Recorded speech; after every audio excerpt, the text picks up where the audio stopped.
the CEO of Mini Mines, and I need it in bigger letters. There we go.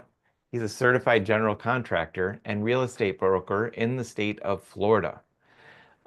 He has built numerous businesses in real estate and the construction industry and has transitioned into building out mining facilities.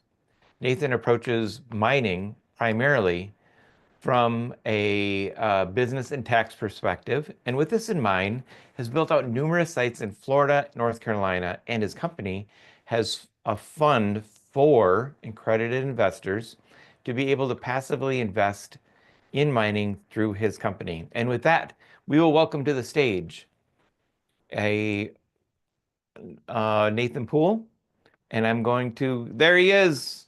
It all worked Hey, out. hey, How are you? I'm great. How you doing, John? I'm doing pretty good. I'm going to switch cameras because this one doesn't want to stay in focus. There we go. All right.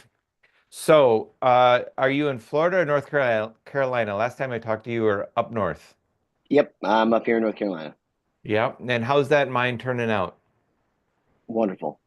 Yeah, things are going good. Yes, sir. We're working on acquiring another site, Lord willing, here in the next 2 weeks. So I'm excited about that one as well. Well, that's fantastic. What is one of the biggest challenges you see with people getting into the Bitcoin mining business? Oh, um, I think that I've kind of taken it for granted the business side of it and the tax side of it. My wife's one of the best CPAs I've ever met. She's not just a CPA; she's one of the best. And so we got into it for a tax perspective. We had multiple businesses that we had scaled to a size that was good for us, and um, and so they were all real estate based. And then we diversified into what we thought was going to be a risky asset. We wanted to diversify into risk on from risk off assets. And we were looking for high ROI, passive, and something that we could fully depreciate in the first year.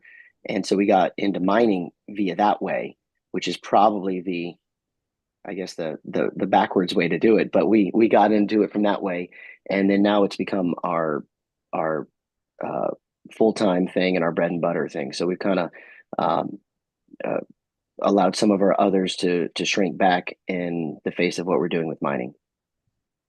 You talked a little bit about tax incentives, and I understand the guardrails on that of what we can and can't talk about. But can you share a little bit about why is it what, people talk about Bitcoin and they just sort of talk about stacking sats.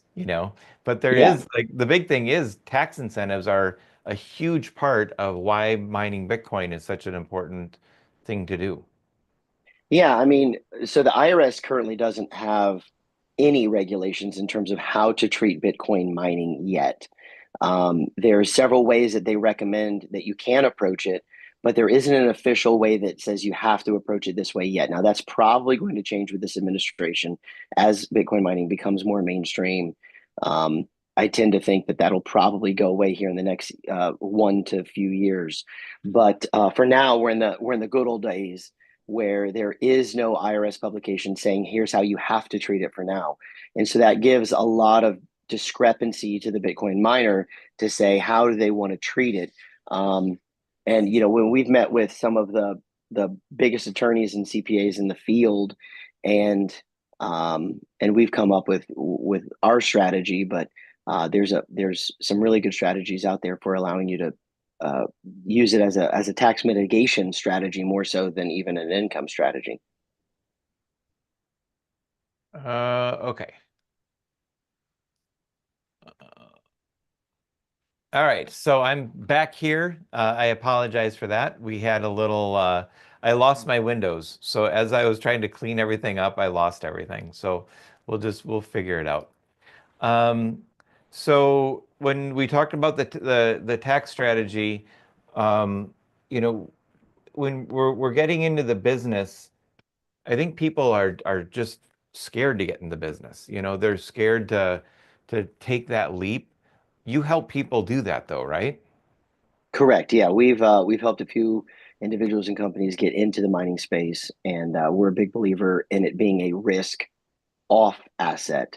We started in mining um, as a as a tax strategy, primarily as a tax strategy, and we were looking for high ROI in terms of dollars. And then after studying it at great length, I became a pretty hardcore Bitcoin maxi.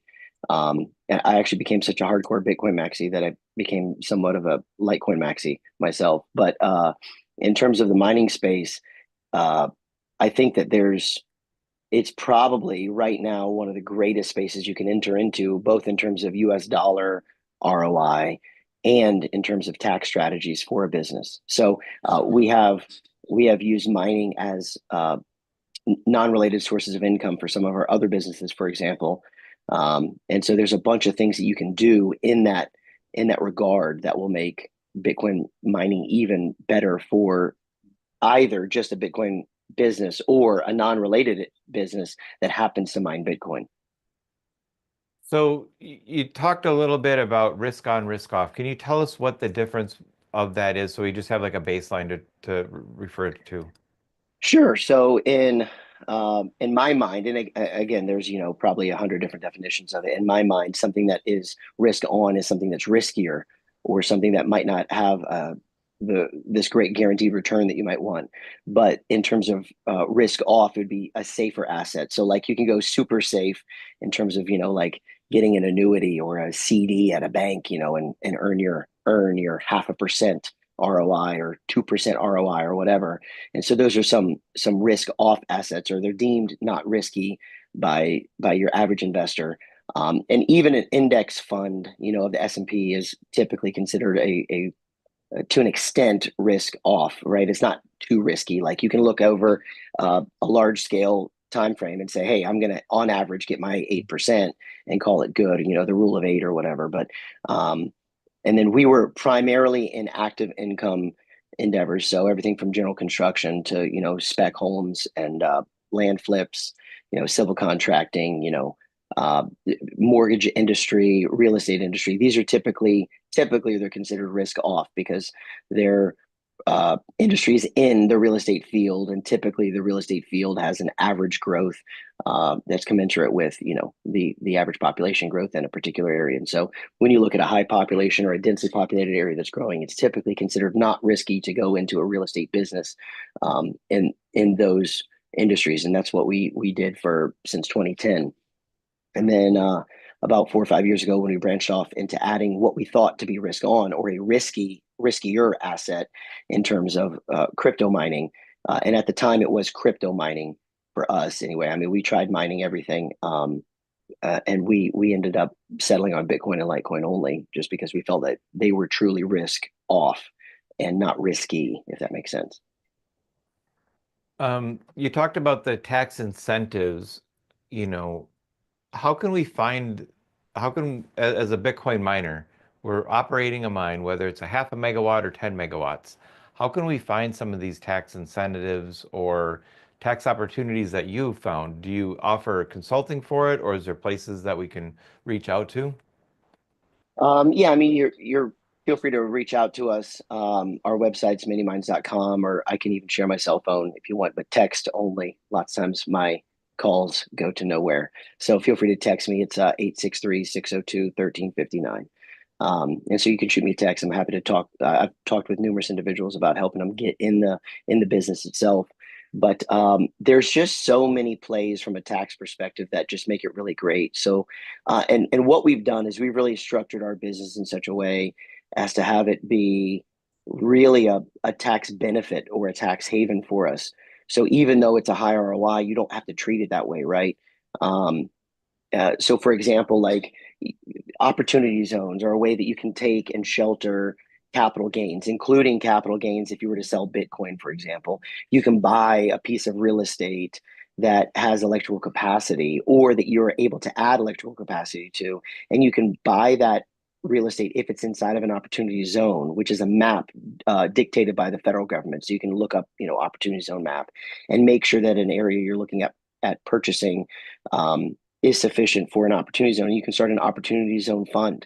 And what that does is it allows you to take all of your capital gains, probably from Bitcoin, right? And you take your capital gains and you dump it into this opportunity zone fund that purchases real estate inside of an opportunity zone, and then you'll still 3 years down the road you'll still have to pay money on your original capital gains, but all of the gains from that business are tax free. So for round figures, let's say you have $100,000 in capital gains, long-term capital gains you have to dump into something. You can dump them into $100,000 piece of property and then spend $100,000 developing it. You have to spend at least 100% as much developing it. So $100,000 building the infrastructure around it. And then if that business generates uh, X amount of Bitcoin, you can throw those profits, what would be profits, back into more miners, and you can continue to scale that operation for a decade. After a decade, whatever that business is worth, you can sell that business or sell those miners or sell whatever it is, and all of that profits are no longer taxed legitimately and legally. You don't pay taxes on the gains of what an opportunity zone business has done. And so using that example, you can sell a couple of Bitcoin and buy a property for 100K and develop it for 100K, and then just keep whatever capital gains you would have otherwise made, whatever profits you make, as long as you continue to throw them into more hash rate, all of that's tax free. And you do that for a decade. At the end of your decade, you've accumulated quite a significant mining operation. As long as you continue to pour it back into that business, now you have a pretty significant mining operation that you can sell that mining business turnkey to whoever might be a buyer for a relatively scaled mining business. And after that decade, all of it is tax free because you've done it inside of an opportunity zone. And every computer you buy, you can bonus depreciate it in the first year. If it's a mining business, you can even write it off, right? So as long as you're growing your hash rate and you're scaling your enterprise, there's no taxes on it. So if you're saying, hey, I don't need this business to really pay my bills, I'm using this as an investment, right, for the long term growth. You do that for a decade, and then at the end of it, the whole thing is tax free. And so it's a really great way to defer some capital gains and allow you to grow a business without needing to worry about how profitable that business might be when you sell it down the road. And let's say that you sell that business, halfway through it, you have 364 days to identify and acquire another opportunity zone location. So let's say you want to follow the 4 year cycle and you do that after 4 years. Well, you have another year to buy and start to build another one. And as long as you do that within a year, that still keeps that 10-year clock ticking. So in the Bitcoin world, it's kind of ideal because you can buy a Bitcoin mine, create it, grow it for 4 years, sell it, do it again within the next year while you're now at a theoretical bottom of the next cycle, right? And then you can do that 2.5 times. And so it's probably ideal, depending on when you buy in, right? If you buy in the bottom of a 2 year cycle of year two of a 4 year cycle, you can do that 2.5 times and really explode your wealth, and all of the gains of all of what you've invested become tax free.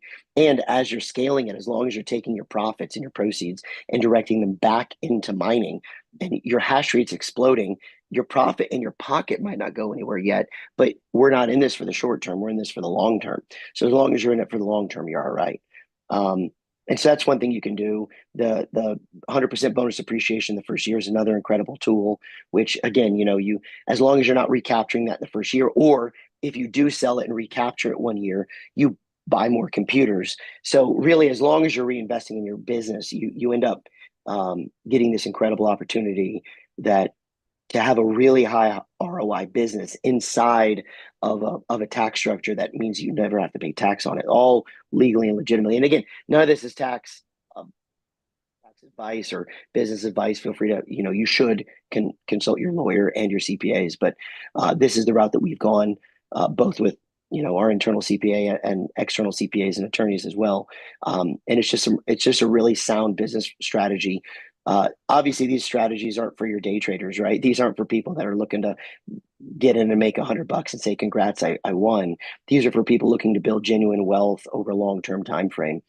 Another strategy that you can do um, is you can do a thing called a ROBS, rollover business startup.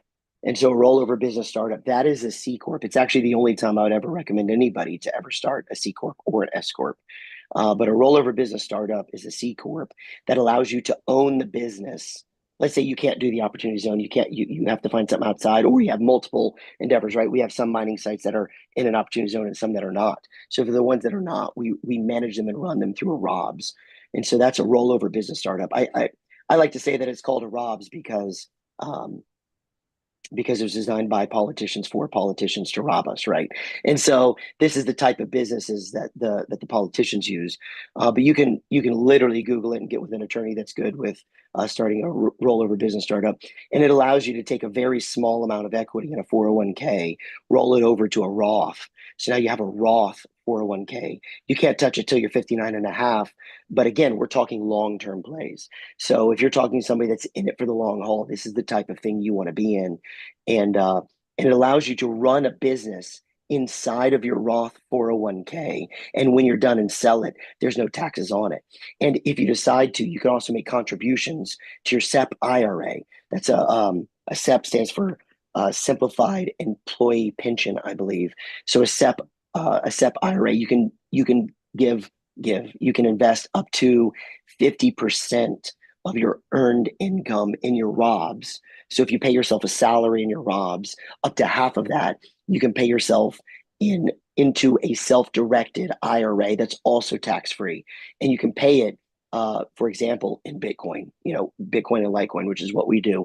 And so we pay it to ourselves in that I can't touch it till I'm 59 and a half, and I'm not yet 59 and a half. And thankfully, I got a little bit of time until then. And so at 59 and a half, whatever that appreciation is, it's also tax free. So it's a way for you to have a business that you can operate in a tax free manner and then take your proceeds and put it in a tax free manner on a property that's in a tax free manner. I mean, there's a bunch of really great business structures out there that are not being utilized properly by miners that they should be, right? These are the best business structures you can have by, like if you look at Mitt Romney, right? He's a politician, love him or hate him, right? He's a politician that has a Roth IRA, self-directed Roth IRA that's worth over $100 million. You're only allowed to put in like 7,200 a year into a Roth. So how do you get a Roth that's worth over $100 million? I think last I checked, like 5 years ago, it was like $110 million. How do you do that? Well, not by putting in 7,200 a year. You self-direct your assets inside of a ROBS and then funnel them into a self-directed IRA, and it's all tax free. And so when he takes out his $100+ million, it's all tax free legally and legitimately. And these are tax strategies that business owners have been using for decades. And as miners, we should be not only on the cutting edge of technology, we should also be on the cutting edge of tax structure, especially when you have a semi-passive form of income like mining. You are blowing me away today. Like this Glad to is help. I have too many post-it notes. I don't even know where to start because this is this is gold. We're talking about small miners, how we can expand the Bitcoin mining universe because the big guys are just going to get bigger, right? And all of us small miners, whether they're doing a half a megawatt or 10 megawatts or 30 megawatts, whatever it is, um, we don't know, we don't have access to this information where we can find these things out. So let's start. I'm going to start at the beginning, the top of my post-it notes. How do we find these opportunity zones?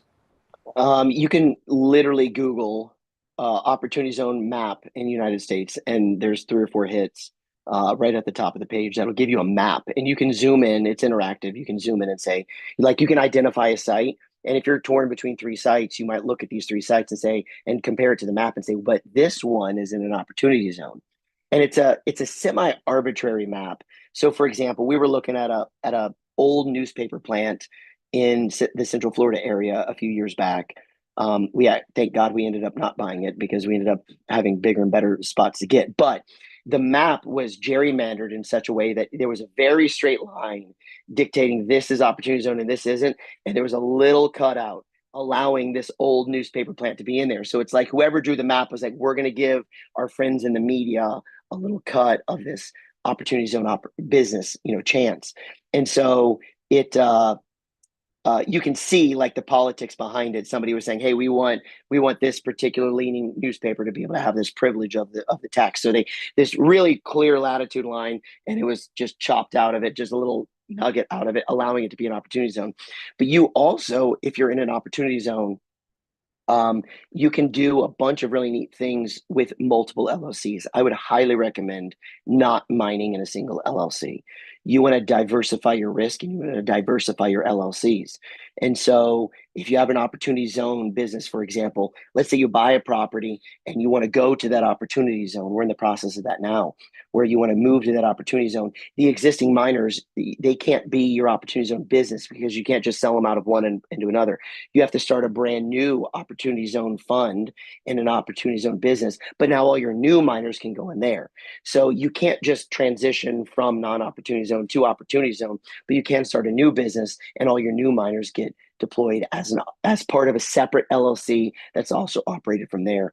And if your mailing address is there, now all your new business that you do raise from clients or from, if you're doing co-hosting and they're deciding to mine with you, all of those can now be opportunity zone businesses as well. So there's a few strict legal requirements for it, but as long as you're following the rules that they set out, and again, I highly recommend against fudging the rules. There's so many opportunities to do it the right way. You don't have to fudge the rules. I know a lot of miners that kind of fudge the rules and they say, oh, well, we don't really report that income. Why?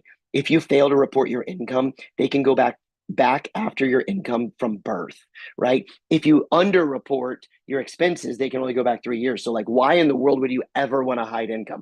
Tell them, scream it from the rooftops. Here's my income, right? You don't want to hide income, and you don't even want to underreport expenses. There's too many really great golden opportunities where you can properly report it all and still not pay taxes. So why wouldn't you do that route instead? It's a more sophisticated way. It does take more work, but if we're mining, we're not trying to run from work, right? If we're trying to run from work, you might just hold Bitcoin and sit, right? So if you're going to put in the work to start a business and to start ideally a scaled business where you've got an opportunity for some significant upward revenue and the kind of revenue that changes your life, don't play with the government. They don't play nice and they don't play fair. So play by the rules and report your income, report your expenses, and you'll be fine because there's so many really great opportunities to not need to lie about it. So do it the right way, right? There's a lot of really good chances here. Yeah, there's a comment in the chat. That's my dog. Apparently somebody's home. But Ronald saying, "This is incredible. Do you have a book?" I don't have a book. Actually, it's funny. The books that we use are not mining books. They're like the 2025 standards for how to self-direct your IRA, and the 2024 manuals for Rob's 401k and the user manual. So these are not mining books. They're tax books, and they're boring, and it's about as boring as a non-Bitcoiner reading, the Bitcoin standard, right? So they're not necessarily exciting, engaging, telling a story kind of thing where you can't wait to get to the end of a Sherlock Holmes novel. They're very boring books, but they are topic based, so you can flip to the sections you need to know. Another cool thing though that's really interesting that's helped us a lot: self-directed IRA companies do their work for free. And by free, I mean, I think, we pay a nominal fee to keep our self-directed IRAs open. It's something like a couple $100 a year. So I call that free. It's not free, right? But it's relative to what we're talking about free. And they are required for being an effective custodian of making sure you don't break the rules. So just make sure you talk to your self-directed IRA representative. And then lots of times we'll have questions where we're like, we don't say it this way, but we're like, this might be above your pay grade. Can you talk to your boss's boss? Because here's what I'm reading in the guidelines for 25. And they'll say, yeah, hold on. Yeah, I'll get back to you next week. And they'll confirm for us in writing, here's what we can and can't do. And also a Rob's, just go to a Rob's custodian. Again, they're nominal fees. You're talking a couple $100 because they're making like a couple $100 annual fee on you instead of the 1% that like a fund manager might make annually. So instead of 1%, you're paying them a couple $100 a year, and they're required to make sure that they don't break the law, because if they break the law, you're breaking the law and they don't want to break the law. And so make sure that you're going to yourself. You can literally Google self-directed IRAs, right? We use a company out of Florida, but you can use any company that does. There's 3 or 4 in the nation, and there's 3 or 4 Rob's companies I'm aware of in the nation, and their job is to keep you on the straight and narrow. And they'll say, you can do this, you can't do that. Same thing with getting a good attorney for a Robs. So there's Robs attorneys where that's all they do. And when you're talking at anything at scale, the fees are relatively nominal, right? And nobody wants to say $200 is free. It's not. And even when you get to some of these Robs attorneys, a few $1,000s, it's not free. But if you're talking about a sizable investment relative to your investment, it's a nominal fee, and it's definitely work. It's definitely worth spending it, because at 3 or 4 grand, you would you're talking, you could spend 30, 40 grand on CPAs and attorneys that aren't familiar with the types of tax structures we're talking with, and you're going to be wasting your money. But if you go to somebody that's specifically trained exclusively in Robs, and then go to your self-directed IRA portfolio manager, and your SEP IRA portfolio manager, and you go to the right people, they're not more expensive. They're just rarer. And so make sure that you find the right people and surround yourself with those people, and they'll keep you on the straight and narrow, and they'll say you can't do that because they're responsible for custodying what you're custodying, right? And so they're over the business structure, making sure that you're set up proper, and they'll set you up for success. It's their literally only job is to make sure that you don't break the law. And so just any type of tax or business structure that you're looking at changing, for that guy that you paid the $200 or $300 a year, it's the best investment you can make. Definitely go to the custodian and ask them before you structure it. And they'll tell you, and they have told us repeatedly, you can't do that. You can do this. You can't do that. And then you can mine even to your Roth wallet. So like our Roths are crypto, 100% crypto, right? Like I can't touch it for a couple decades, and that's probably good, right? That way it keeps my emotions out of it. It keeps oh no, the market going to zero. Well, good thing that it's all set in a cold wallet that's structured and managed by my self-directed Roth. I can't touch it, right? What am I going to do? Trade it for another coin? No. So it really helps take your emotions out of it. It helps take what you think might happen out of it, and it puts it in the hands of custodians. Now, would it be nice if I could self custody it with my own, multi sig wallet that they don't touch? Yeah, but they have it in a multi-sig wallet where they have a signature and I have a signature, so it's still a cold wallet. It's still safe from the implosions of the exchanges. It's just I can't touch it till I'm 59 and a half, which is great, right? I'm 39 and a half, so I got another 20 years. That's fantastic. So I'm going to agree with Ron. I think a book is in your future. I think you should definitely do it. Uh, I love when you talk about the Robs, the justification for it is not only are you using it, but you looked up Mitt Romney, who is a wealthy individual, and you said, what are the wealthy people doing, and how are they structuring their taxes, and why don't I just do the same thing, which is such a great policy and such a great strategy to build wealth, and I really appreciate that you're doing that.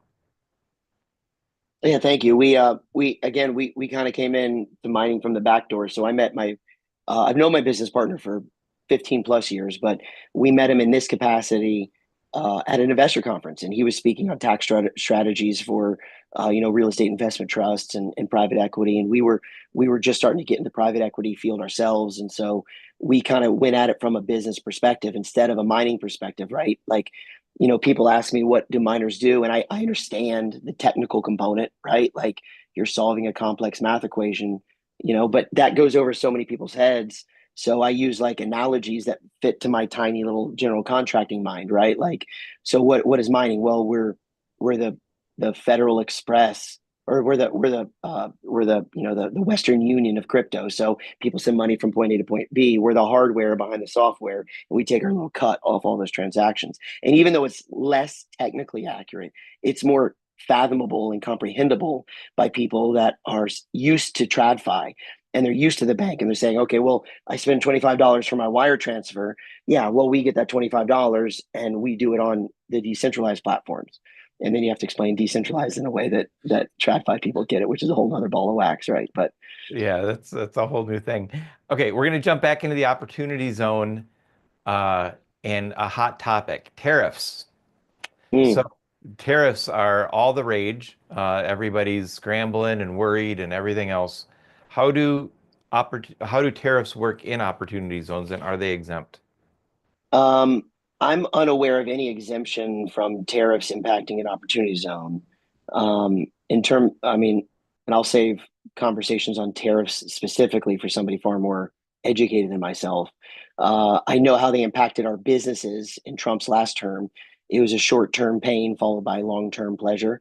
I don't know if that's the case this time or not. Who knows?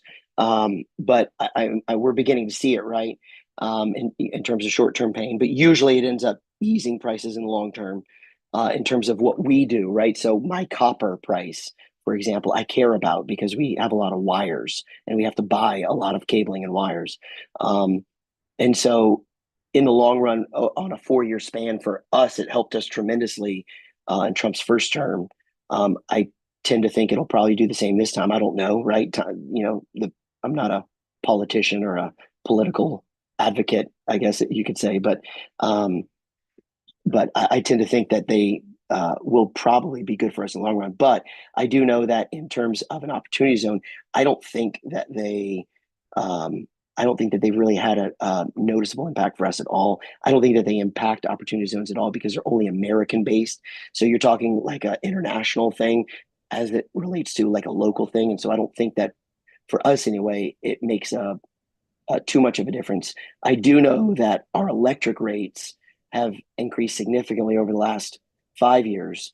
And so if we can get, oil prices down and if that is a consequence or a result or whatever, and our electric prices do continue to go down, they just started going down again this month.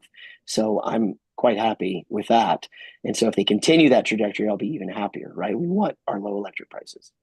Yeah, I work with a lot of people in the oil and gas industry, and they're feeling the pressure of the oil and gas prices going down and not happy about it. So I guess it's going to be a lot of uh, unease. So you talked a little bit about being a hosting company within the opportunity zone. Is there like distinct advantages? I think if you have a Bitcoin mine and you can't afford to fill the whole thing, but you got the power, you should definitely become a hosting company. But would you have more advantage in an opportunity zone to becoming a hosting company? Yeah, we're seeing that ourselves. So we're bringing online, Lord willing, again in 2 weeks, our first ever aggressively priced opportunity zone location. So we've had opportunity zones before, but they weren't aggressively priced. So, you know, we're still mining ourselves right in those. And so now we're seeing our first opportunity to bring in investors that are looking for opportunity zone investments. These are typically sophisticated investors that know what they are. Most of the time, you're not going to pitch somebody on an opportunity zone and say, hey, it's an opportunity zone because they're going to say, who cares? What's that? Right. But for the investors that are concerned about opportunity zones, usually those are pretty sizable investments. And they're saying, hey, look, anything's better than a CD at 2% because real inflation's at 15, 20. I'm tired of losing money. What can I do? I don't even want my 8% from the market. And so the types of investors that are interested in that typically carry a lot more jangle in their pocket in terms of investments. When you talked about the opportunity zone, you have to keep your money in there for 10 years. Can you, in real estate, it's a starker, or when you buy a property and then you buy a like property and then you can continue on with your taxes. Um, that opportunity zone sounds like it's a similar thing. In real estate, if you buy a commercial condo, you have to buy a commercial. If you sell a commercial condo, you have to buy a commercial condo. Is it the same thing in an opportunity zone where if you're in Bitcoin mining, do you have to go to Bitcoin mining, or can you go into like a taco truck? Great question. So in a 1031 exchange, like a real estate, it's got to be a like kind transaction. You have less than 90 days to identify the next identify and close. I believe it's less than 90 days to identify and close on the property. I think you have my memory is rusty because we've sold all our real estate for crypto, um, but I think it's 60 days to identify it and 90 days to close on it. Something to that effect for 1031.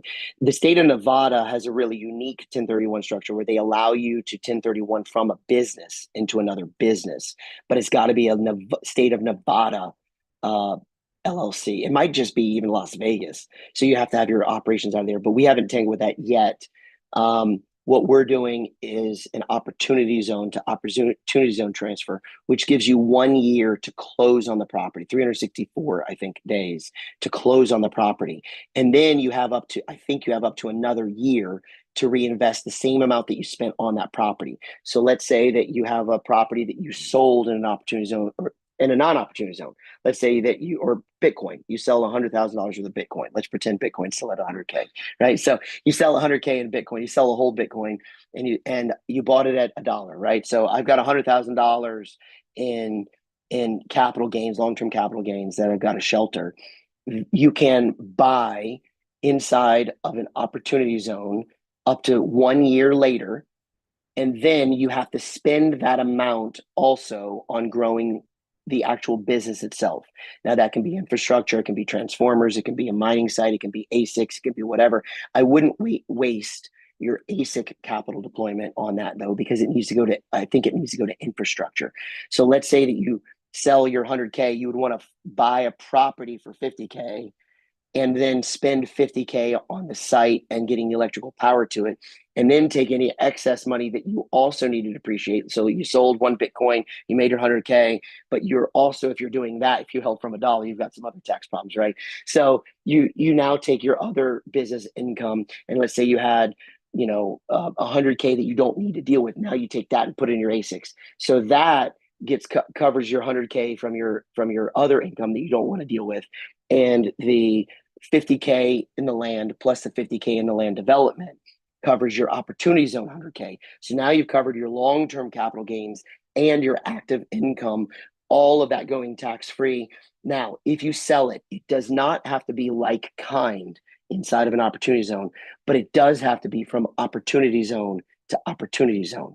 So you can sell your Bitcoin mining operation in an opportunity zone and buy a food truck in an opportunity zone.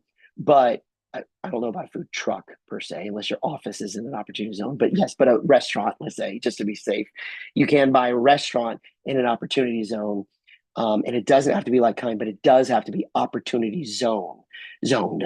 So you can sell and rebuy 364 days later at the latest a property from an opportunity zone in Florida to North Carolina to Tennessee, wherever you want to go.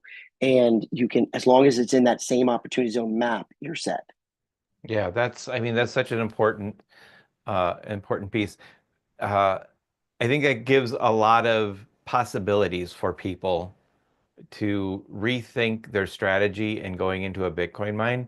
Because honestly, I've talked to 100 people, let's say, at all of our Bitcoin mining classes, and they are talking about building a Bitcoin mine, but the conversation's always like, when am I going to get my S21s? Or, I'm going to go on this pool. But really, what you're talking about is the business of being in business, and that's where you really make your money. And I think what you are talking about, what you're teaching, is exemplary in the Bitcoin mining companies, the pubcos. There's a whole bunch of them that don't make money, and there's a whole bunch that do make money. They're all mining the same Bitcoin. The ones that do make money I think are the ones that are using strategies like you are talking about, and being smart about their business, and operating their business based on good solid principles. And I think that's so important. We're talking about small miners, and we talked about the bid axes and all of those things earlier. We're real excited that people are getting into, they get excited about it. I gave my dad a bid axe, and now he's figuring out a way. He's got a house in Florida. How are we going to heat that pool? And so he's going to take a couple M30s and put it in a fog hashing, and he's got it all worked out. It's going to be Oh, great. cool. Good project. Um, but there's a lot of opportunity for the small miners. How can you just talk a little bit about the small miner and the future of mining? How can there be more people to make Bitcoin miners for their pool? And what kind of tax incentives are available for them? Is there any for someone who just wants to do something at home, or use the solar panels, or renewable energy? Yeah, so one of the perks of having, for example, Bitcoin mining is the revenue until it's converted from one asset to another, from Bitcoin to another coin, or from Bitcoin to dollars. That revenue, there's no clear uh, structure for how that is to be treated until it's converted. So you are legally allowed to, and again, I would highly recommend getting your CPA and attorney in on this. Um, we are not doing it this way yet because we have other tax strategies, but there is no clear delineation of what you have to do in terms of for mined Bitcoin. So, for example, if you have a super profitable business, you're legally allowed to run a mine out of an existing facility and pay the extra electric bill as a cost and not realize that Bitcoin that you're mining as an expense yet. And you can hold that until you sell it. And when you sell it, then it becomes realized. But it's not realized the moment that it's mined. It's realized the moment that it's sold or converted for something else. So if you're mining, you're allowed to take that and not realize that revenue yet until you sell. And you're allowed to take all that electric bill and write it all off. So I have friends that have large warehouses and they're mining. They don't need the revenue from it, and they're mining and keeping it in a wallet and not selling it yet, which is a legitimate tax strategy. You're allowed to mine it, hold it, and now you've got all the write off of the electric, but you're not having the tax problem of selling your Bitcoin. At some point, when they do go to sell, they'll have that tax problem. There still isn't a delineation over: do you count it at the price that you mined, or do you sell it count it at the price that you sell it? So for miners that sell their coins every month, the most common is that they would count it as revenue the moment that it's sold. So if you mine a coin, at this price and you sell it here, or vice versa, the amount that you sell it for dollars is the price that determines what your revenue numbers were for the month. And so there's not really no, not really. There isn't a IRS guideline telling you when to count that as realized, but we do know that it doesn't have to be counted as revenues until it's sold. And so if you have an existing business that is profitable and you don't need it to be that profitable, you can bonus depreciate all the machines. If you have a physical facility, I would presume, if you have a physical facility, the revenue when you realize it, when you trade it for dollars, becomes earned income. But in the meantime, it just becomes a write off. So if you say, hey, this business is making too much money, I don't want to show 250K that I won. I've got these other businesses. Well, you take that 250K and you dump it in miners, and now you're going to have all these excess bills for electric showing that, and it's going to jack your 250K of profit way down to hopefully very little. And then all the mined coins just sit there in a cold wallet. Right now, that is a perfectly legitimate and legal way to deal with the mining revenues.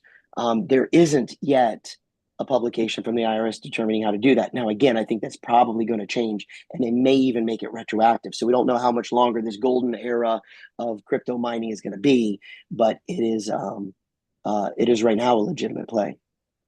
And there's so taking those, you mine the Bitcoin, you're not paying taxes on it because you haven't converted it yet. Now, is there a way that we can move it into one of the Roth IRAs or into the retirement plans that you were talking about earlier, where it can sit, or is that only in an opportunity zone? If you have your so there's three separate structures that can be dealt in an overlap, but they're three separate unique ideas. One is your SEP IRA or your self-directed IRA. Ideally, they would both be Roth, right? Your SEP Roth IRA or your self-directed Roth IRA. That's one idea. Another idea is your ROBS. This is a C corp, and then another idea is your opportunity zone. Those are three distinct things that you can overlap them in some ways, but those are three different ideas depending on the type of property. So if you're on a opportunity zone rated location, that business you're already rolling in your capital gains from something else. So that's a capital gains tax strategy. Your ROBS is a C corp that allows you to hold it in a 401k. That's it's basically a self-directed Roth 401k. You roll over your 401k funds and then you convert it to a Roth. And so that is a 401k plan. And then the other is an IRA plan. So your SEP IRA. And they're really useful for different things. So let's say you have a business over here that is generating 200 grand a year, right? Great. I've got this great business, but I don't need that 200 grand a year. I'm kind of good living on my dividend stocks or whatever, right? If you have this kind of a business that you don't need that, I would probably say you would want to take that and use your SEP IRA. That allows you to take up to 50% of your self-directed income. I'm presuming this is a business you own. You can take up to 50% of that and turn it in through your SEP IRA, which is a simplified employee pension plan. Your SEP IRA turns it into it's basically a self-directed IRA up to 50%. So if you're making 200, you can put 100. I think you're allowed to put up to 125, 130K a year into that. And if you decide to take that payout in Bitcoin, right, you can take that and put it in a self-directed IRA wallet that is a Roth self-directed IRA. So whenever it's sold, it goes away. That's presuming that traditional issue is what you got. Then let's say you sell your business and you make great money. Let's say you make 400K on selling it, right? 200 a year, you get a 2x multiple. You sell that business, you make 400K. Well, now that's capital gains. And so your capital gains, you have to find a way to shelter that. So I'd probably find an opportunity zone business that has that, let's say the property is 200K and you want to put 200K on it. And so now you've got a $200,000 piece of property with the other 200K in it. Now that full 400K is an opportunity zone. In 3 years, you'll still have to pay the taxes on that 400K, right? So it defers it for 3 years. But whatever that opportunity zone business does in the next decade, that's completely tax free. So let's say that you take that 400K and you put it in your opportunity zone business, and you have three other businesses over here. Now you want to take some of these profits out. Or in one of your businesses, it has a warehouse, so you might want to mine out of that warehouse and count the electric cost against you and put the mined coins into another wallet. Well, now you're reducing that income. The goal of these tax pieces are to reduce what the government taxes, right? So it's not to reduce what they see. Let them see all of it, but it's reduce what they tax, because they have a very specific set of rules of how they tax and what they tax. And so you have a business that you say, all right, I'm showing too much income over here. Well, now you buy Bitcoin miners in that business, and that has a I forget the legal term. It has to do with it's basically unaffiliated business revenues. That's not the term, but it's something like that, right? It's unaffiliated revenues. So your business still has these unaffiliated revenues that your business is doing. And so you write the electric costs off and you mine those coins and hold those in a wallet. And then you have sold that business A and you put it over here in an opportunity zone. And then you can take an LLC that's, let's say that your business that's making really good money starts another LLC, and it wants to buy 30 mining slots and 30 computers from your other business in your ROBS. Well, your ROBS over here is going to be able to operate in an opportunity zone. And now this other business that you own has its own little business. It's tiny business. It might have 20 ASICs in it, and then it might grow to 40 ASICs and then 80 ASICs. But all those ASICs that are in your ROBS, that are in your I'm sorry, not your ROBS, in your opportunity zone, it can now have an opportunity zone business as an unaffiliated business income for that business. And then so there's tie-in where they can tie into different things. It doesn't mean that this business over here is an opportunity zone business, but it can own all the businesses at once. And if it wants to own an opportunity zone business as a small share of its income, which shelters that income from taxation, it can own over here. And so you've got these little ways that you can kind of tie them in. And it becomes a really tax advantaged way to mine. But if you do it right, if you do it right, and you get the right lawyers involved and the right CPAs that know what they're talking about when it comes to these structures, you can legally and legitimately not pay any taxes.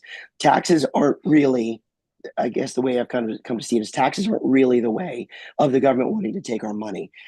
Taxes are a way of the government getting to tell us what to do with our money. That's what they want. They want the control and the power. They don't need the money, right? They can print money out of thin air. What do they need your money for? It's not about the money. It's about the control. They want the control. So let them control it, right? Okay, I can't touch that. You're not letting me touch my Bitcoin until I'm 59 and a half. Okay. Or I have to buy in that zip code. Okay. So let them control it. As long as I don't have to pay taxes on it, as long as I still can control the usage of it, great. So these are three separate tax strategies that you can use, each one of them individually and differently, depending on where you're at in that process. And if you play all of those cards to their fullest, Between that and some other tax strategies, you won't have to pay taxes, and it's all fully legit, legal, and above board. Yep. So Trevor was at the Undermined event Hey, Trevor, how you doing? in Denver. And he was around the whole group, and they're heating hot tubs, and I mean they're doing so many cool things. We have a whole series of videos coming out on that. But Trevor has some questions that's really related to the heat punk movement and the small Bitcoin miner. Mute it. Dang it. Rookie mistakes, man. All right, wait. What? Okay, I'm back. Okay. I'm back. Anyways, so no, I'm a small miner. I have less than a petahash. I know a lot of people who have less than a petahash, but we're still using this heat to create, revenue. We're creating Bitcoin. Does it make sense for us to build a LLC from this and use some of these tax strategies to our advantage, some of these things that you've been discussing during this webinar? Yes, 100%. So even when we had a half a dozen L7s sitting in oil behind my TV in my house, we were like, this needs an LLC. LLCs are just a fantastic tool for regular W-2 employees to be able to say, I've got my revenue here, but if my LLC keeps losing money, and mining, especially in a bear market, is a great way to lose money in a way that you want to lose money, right? So if you think about it this way, let's say in your W-2, you make 50K and the government's going to take 12 grand from you, right? So if you take that 12 grand that you would have otherwise lost, and you take your 50K and you're spending 50K on your miners or whatever that amount might be, and by the time you buy your miners plus the electric for it, it's probably more than 50K, right? Now your tax bill that they would have taken, that 12K they would have taken from your W-2 job, now legally and legitimately goes to zero.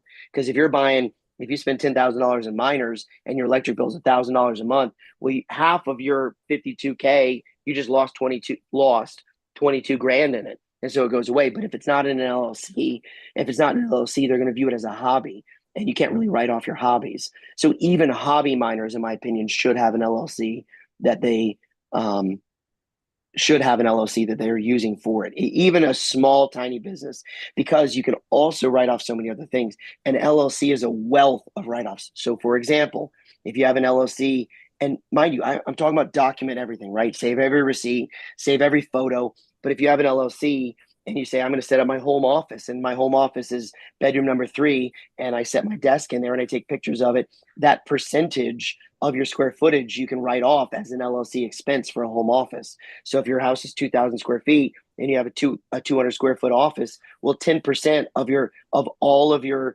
mortgage and your electric bill and all that stuff gets written off. In fact, if you're mining, 100% of your electric bill gets written off. And if you have your own LLC, you write off your internet usage. You're going to get internet anyway. In fact, you can even write off your Netflix usage and your Hulu usage, right? As long as you make sure to have at least one person that's interested in mining come to your house every year, say, hey, let's turn on Netflix together and watch, right? It's part of that wine and dine package for your new investors that might spend $500 on a Bitcoin miner. Great. There's a bunch of legal and legitimate write-offs inside of an LLC that even if you're not, I'm a firm believer that everybody should have an LLC, and it's not really a headache to track if you do it right. So, for example, the way that we do it, I'm not saying it's the right way, but I'm saying it's a way that works for us. Every time I spend money, I get the receipt, take a photo on my phone, and I drop it in a folder on my Google Drive. We have a Google Drive set up, and I just drop the receipts in there. Boom, boom, boom. And at the end of the year, CPA needs to audit us, needs to go through all the books. I share a link, and they have every receipt organized by month, and it's done. I don't have to scan receipts. I don't have to upload receipts. It's just done. And so if you do that with your receipts, all those things are write-offs if they're business, expenses. And so when you're on your way to a crypto mining conference, save your gas receipt, save your airfare, save the admission ticket. Even if nothing else than to write that off, it's a great write-off. And so I'm a big fan that everybody that's doing any hobby that they hope to one day make money on, that's meaning in my mind, it's not really a hobby. It's something that I want to make money on, right? So hobby miners included. A hobby miner is really somebody that wants to make money on their hobby. Should absolutely have an LLC. It's a really phenomenal tax strategy. And just make sure you can even, until you really grow of some scale, and by scale, I mean millions, right? Until you're doing millions of revenue, you can really easily use TurboTax software just get the LLC version, it's, you know, $150 instead of $30, and that's a write off. You know, and then you use it and do your taxes on it, and it's a really really great tax strategy. So I highly recommend everybody have an LLC if you have any business that you're trying to one day make money on. Absolutely. So, John, I know we're coming up on time. Do I have enough time for a couple more questions? Yes, absolutely. Okay. Well, the first one is you spoke about writing off the electric bill. So like I'm a heat punk. I'm using a heater in my house. It's a Bitcoin miner. Am I able to write off the entire electric bill even though I'm only using like say 15% of it to go to my Bitcoin miner? Oh, if you have an LLC and the LLC owns that miner, which the way you can do it is you start your LLC and you make a loan to your LLC for 5 grand, and then the LLC takes that, or 10 grand or 100 grand or whatever that number is, whatever the amount that you think that those assets are worth. You can loan your LLC that amount of money on a Excel spreadsheet, right? And then that LLC can buy your assets back from you. So now all those assets are owned by the LLC, and then that LLC, uh, legally, I believe they can only use the amount of electric that you're consuming. But yes, the answer to your question is yes. And whatever domains you're purchasing for it or whatever marketing expenses, all that becomes a write off. And again, your goal, especially if you have a W-2 job, is you want your LLC to lose money. You're not, and the IRS expects it. The IRS says you have 7 years to start making money. And if you can't make money in your LLC after 7 years, shut it down and start a new one, right? They're expecting new LLCs to lose money. Despite what TikTok influencers will tell you, the vast majority of, you know, business startups by a 23-year-old don't turn into multi-billion-dollar enterprises overnight, right? It takes decades. And so, or at least that's our experience. It takes a lot longer than you think it's going to take. And so, yeah, you're only really supposed to write off the amount of your electric usage that's commensurate with that mining enterprise, but you can also take up the amount of electric usage that your square footage of your office is consuming. So if you're off, so let's say that Bitcoin, that heat punk project is consuming 12% of your electric, but the square footage of your home, as identified by your 200 square foot office in your 2,000 square foot home, that's another 10%. So now it's 12 plus 10. Now you got 22% of it gets written off. And since you need electric for it, since you need internet for it, 100% of your internet can get written off. So let's say you're now you're up to probably 30 plus 40% of your electric bill can get written off from it. And it's a definitely a tax strategy I would highly recommend taking advantage of. Yeah, it's definitely something I want to look into. And I might have missed this during the beginning of your guys's, webinar, but where can I go to find, we're all in Bitcoin. We want to talk with Bitcoin CPs and stuff. Like, where can I go to find a tax strategist, or maybe that's not the right word, but you know what I'm talking about? Like, where can I go to find somebody who can help me take advantage of these tax strategies in a legal and safe manner? I have not found a Bitcoiner that does this yet. I think that's, part of the need in the space. We've learned these strategies through going to going to private equity, like investor summits. So find a couple of good private equity groups and just talk with those guys. We were in a bunch of masterminds from private equity investors. And so talking with those guys and then getting our CPAs involved. And then what we did is we took the strategies we knew. Hey, like, for example, the word ROBS. All right, what's a ROBS plan? Like, how do I do a rollover business startup? And then finding a ROBS attorney. And then we took SEP IRA, that term SEP IRA, and I need to find a SEP IRA CPA, and I need to take a self-directed IRA. How do I find that? So we literally Googled self-directed IRA and found a good custodian for it. And so you're not going to really find, that I'm aware of, any CPA or attorney that's specific to mining and that tax strategy, but you will find a bunch of good ones that are directed to that, just the ROBS or just the self-directed IRA or just the ROBS, C Corp. And so you can find attorneys and CPAs in that field, and they just apply their knowledge to mining. So you're not probably going to find a mining ROBS Roth 401k guy, but you will find a ROBS 401k guy. Yeah, for sure. So are we able to reach out to you in particular? You know, I have a Sure. lot more questions and we don't have enough time on this webinar for me to ask all my questions. Can I just reach out to you specifically, Nathan? Sure. Yeah. My cell, I pass out my cell. My text is 863-602-1359. So feel free to text me. Calls don't go too far, but and emails don't go too far either. But you can also email me at npoole. That's my last name at minimines.com. MINIMINES.com. You can email me or text anytime, and I'm pretty good on get back a text, and usually 80% of the time I get back on email. Awesome. Well, Yeah. thank you, Nathan. I really appreciate the advice. Hey, glad to help. I appreciate you guys having me on. This has been just a fantastic episode. I really appreciate all that you bring in. And earlier, Trevor, uh, Ron started it and I seconded it that we believe that Nathan should be writing a book. I If you believe it. haven't done it already, I mean, this is great stuff, and we can't tell you how much we appreciate you being with us. Are you going to be at Mining Disrupt? I am probably going to miss it. I'm probably Okay. going to miss it this year, unfortunately. I haven't missed it in a few years, but I might have to miss it this time. We've been traveling a bunch lately.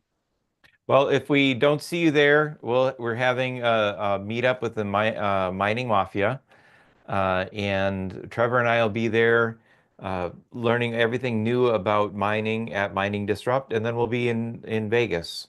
So if you'd like to join us there, let us know. Awesome. I think I'll see you in Vegas. I think that's the plan. Sounds Awesome. good. Can't wait.